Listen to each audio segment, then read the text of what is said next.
अस्सलाम वालेकुम स्टूडेंट्स। बेटा हमारे पास अभी तक जो इस क्लास हुई है, मतलब जो टॉपिक्स हुए इस चैप्टर के अंदर, सबसे पहले नंबर पे मैंने तो चैप्टर का इंट्रोडक्शन दिया था। उसके बाद मैंने एक टॉपिक कराया था कोलम्स लॉ। कोलम्स लॉ के बाद मैंने टॉपिक करवाया था इलेक्ट्रिक फील्ड और इलेक्ट्रिक फील्ड इंटेंसिटी।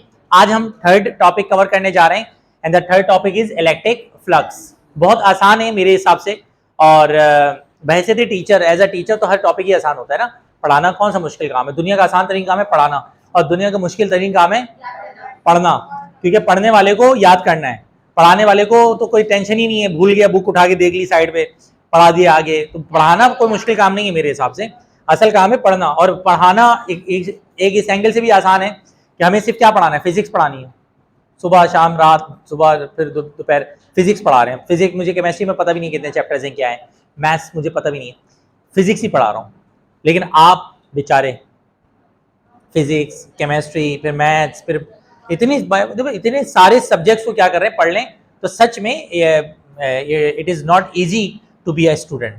खैर आगे चलते हैं इलेक्ट्रिक फ्लक्स के ऊपर, और सुनो तवज्जो के साथ इलेक्ट्रिक फ्लक्स क्या है। देखो फ्लक्स, फ्लक्स वर्ड का मतलब क्या होता है? वैसे बड़े बड़े इंग्लिश मीडियम स्कूलों में पढ़े हुए गरीब गरीब बच्चों, बताओ फ्लक्स वर्ड का मतलब क्या होता है? अभी नाम पूछूंगा स्कूल के, ऐसे इंग्लिश नाम होंगे स्कूल के कि जैसे सारी अंग्रेज मिसें वहीं पढ़ाती हैं, है ना। मुझे पता है सारे के सारे जिस तरह के तुम लोग बच्चे बैठे हो सब बड़े बड़े स्कूलों से पढ़ के आए हो। फ्लक्स वर्ड का मतलब क्या होता है? हाँ भाई, हर वक्त अंग्रेजी में टशन मारने वाली औरत, है ना ये फुल। तुम्हारा स्कूल कौन सा है? वो अपना, नहीं नाम भूल गया उसके जहन से मैं। जिमरान भी उसी स्कूल में था ना मेरे ख्याल से। कराची का मशहूर तरीन स्कूल है, तो फुल इंग्लिश माहौल। बताओ ना फ्लक्स का मतलब। फ्लक्स का मतलब बात करना, पार्क करना। अच्छा स्पार्क करना, नहीं नहीं कोई नहीं बता। हाँ fluctuation, fluctuation is totally a different word. And fluctuation का मतलब जो होता है ना, फ्लक्चुएशन का मतलब होता है फ्लक्चुएट करना, लाइक वो नहीं होता लाइट आ रही जा रही होती है, इस टर्म में कहते हैं फ्लक्चुएशन करना। फ्लक्चुएट एक वर्ड है। अब सुनो फ्लक्स वर्ड के मुतालिक। देखिए जब भी किसी भी एरिया से, समझो इधर रखिएगा भाई, मिसाल ले लीजिए हमारे पास कोई भी एरिया है,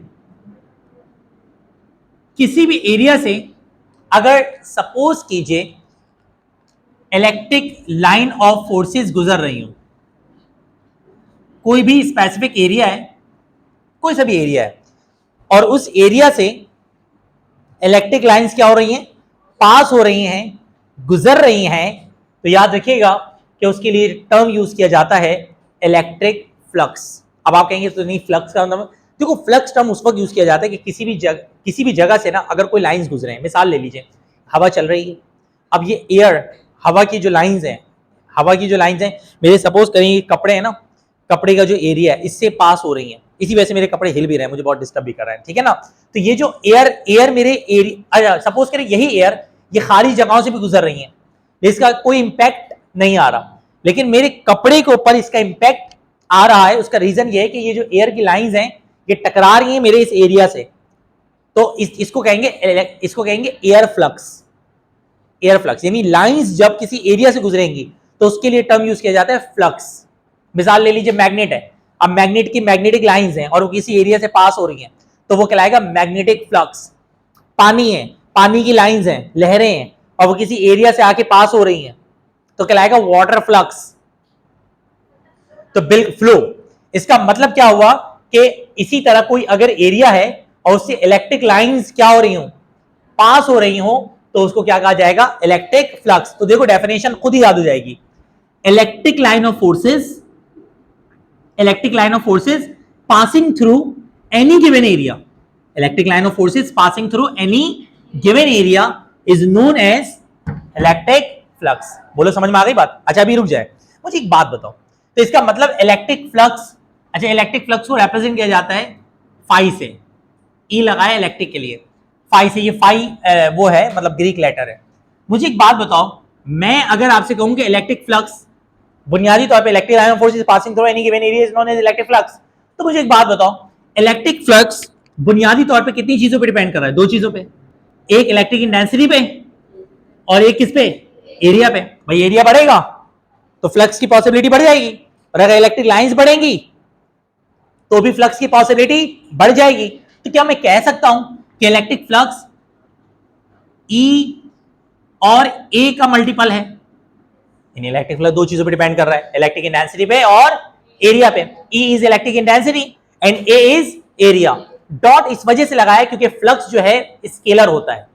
फ्लक्स क्या होता है? स्केलर। और ये दोनों क्या होते हैं? वेक्टर। और अगर दो वेक्टर्स हो उनका मल्टीपल स्केलर आ रहा हो तो हमेशा बीच में डॉट प्रोडक्ट लगता है। ये हमने बेसिक क्लास में पढ़ा हुआ है, पुरानी क्लासेस में, ठीक है ना। तो इसका मतलब फ्लक्स E डॉट ए के बराबर होता है। और एक आप लोगों को ब्रेकिंग न्यूज दूं कि जब भी डॉट हटता है तो क्या लग जाता है? तो इसका मतलब ई ए क्या बन जाएगा? Cos theta. मुझे बताओ यहां तक की बातें समझ में आ गई हैं? कोई मुश्किल तो नहीं है? अगर मैं आपसे कहूं कि व्हाट इज इलेक्ट्रिक फ्लक्स, तो डेफिनेशन बताओ क्या बन रही है? Electric line of forces passing through any given area is known as electric flux and it is the dot product of electric intensity and area. मुश्किल तो नहीं है? लिखो electric line of forces passing through any given area, electric flux की heading डालो और लिखो electric line of forces passing through any given area, electric line of forces passing through any given area, electric line of forces passing through any given area, electric line of forces passing through any given area is known as electric line of forces passing through any given area. Electric line of forces passing through any given area is known as electric flux. Is known as electric flux. Is known as electric flux. Full stop डाल के paragraph बना के लिखो. It is the dot product of. It is the dot product of. It is the dot product of. It is the dot product of electric intensity and area. It is the dot product of electric intensity and given area या area, both are correct. It is the dot product of electric intensity and given area. It is the dot product of electric intensity and given area. Mathematically करके ये दो लाइनें लिख लो जल्दी से। Mathematically करके ये दो नीचे में फॉर्मूलाज लिख लो। Mathematically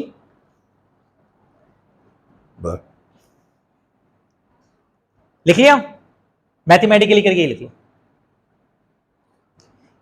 इसके नीचे लिखो यहां के बाद mathematically flux E dot A यानी ई ए कॉस थीटा।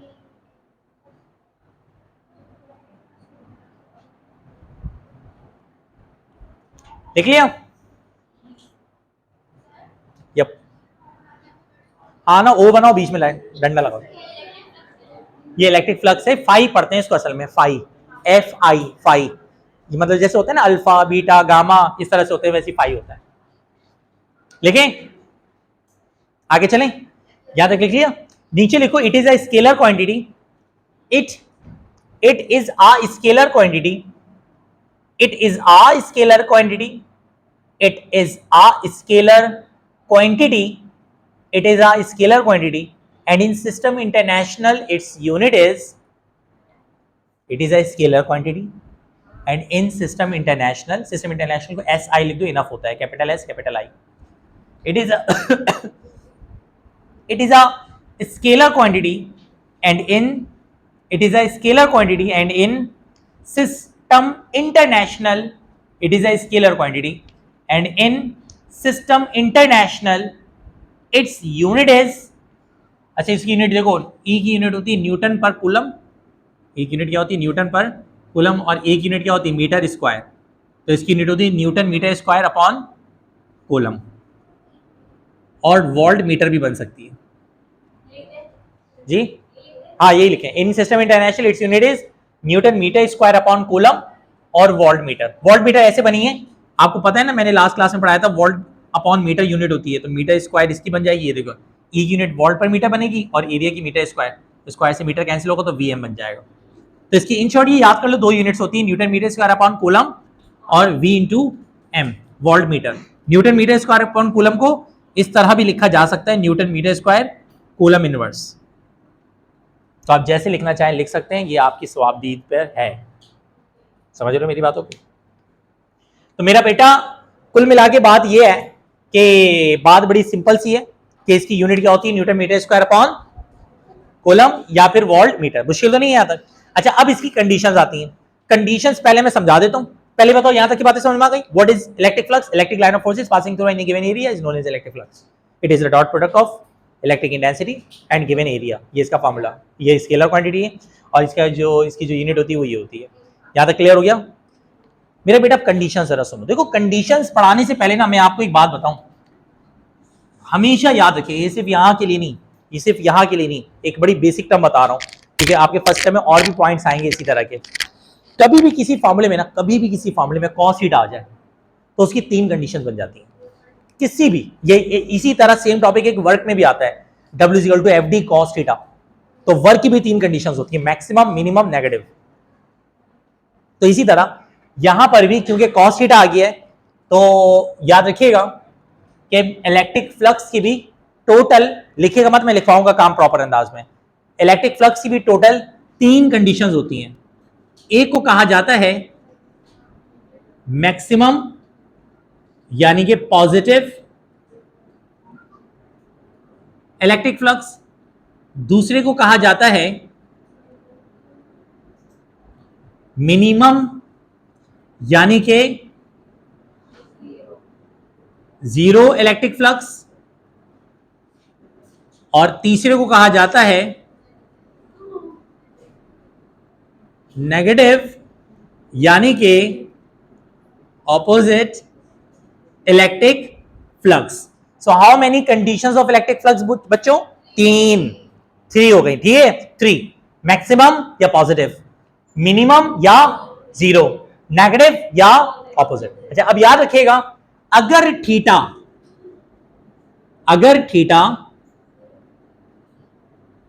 0 डिग्री हो, अगर थीटा कितना डिग्री हो?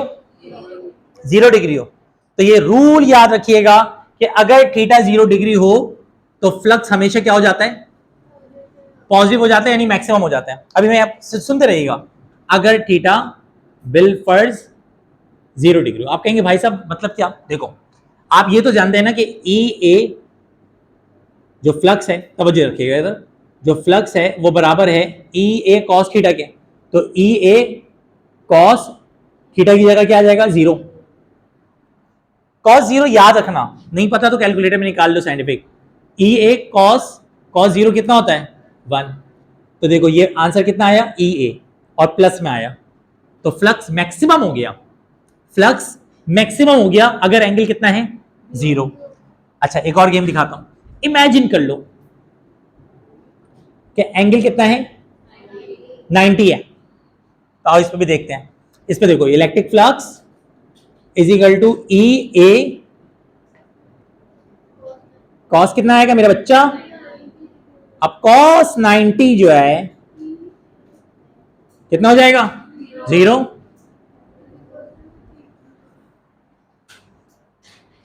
समझ आ रही बात मेरी? अच्छा, एक और देखो, इमेजिन करो हमारे पास थीटा जो है वो कितना है, तो बताओ इलेक्ट्रिक फ्लक्स कितना हो जाएगा? ई ए कॉस 180। और आपको बताऊं कॉस 180 कितना होता है?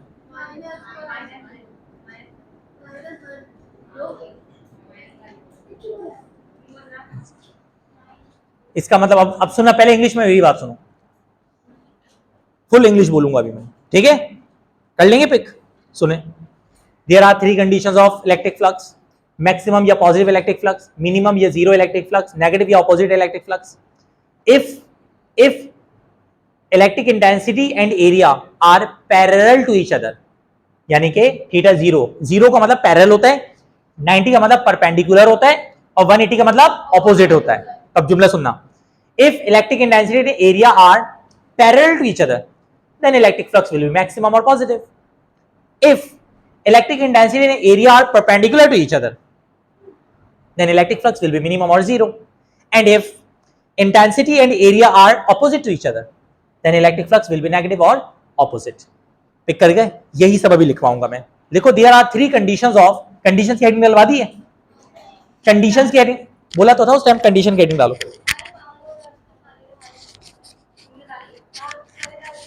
जिस दिन सब मिलकर तुम्हें मारेंगे ना,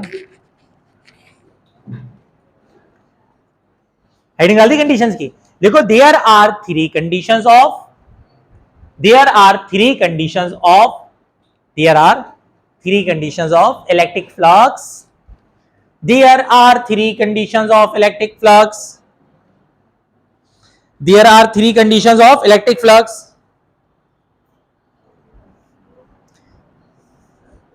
there are 3 conditions of electric flux, there are 3 conditions of electric flux। Number 1 पे लिखो, यार एक काम करता हूं पॉइंट वाइज लिखवा देता हूं, इतनी लंबी फिर हेडिंग डलवाऊं भी बहुत लंबी होगी। पॉइंट वाइज लिखो, नंबर 1 पॉइंट करके लिखो, electric flux will B maximum और पॉजिटिव, पॉइंट नंबर 1 लिख करके लिखो, electric flux, electric flux, electric flux will be, electric flux will be, electric flux will be maximum or positive,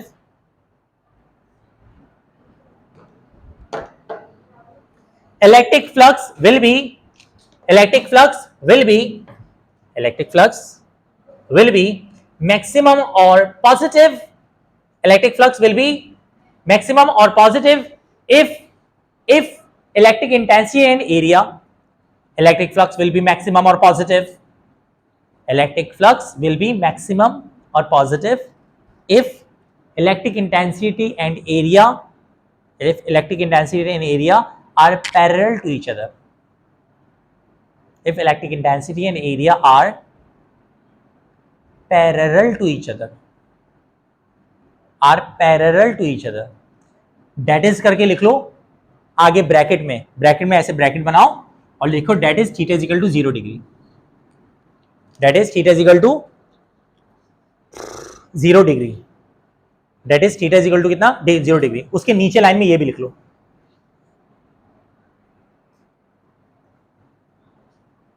लिख लिया।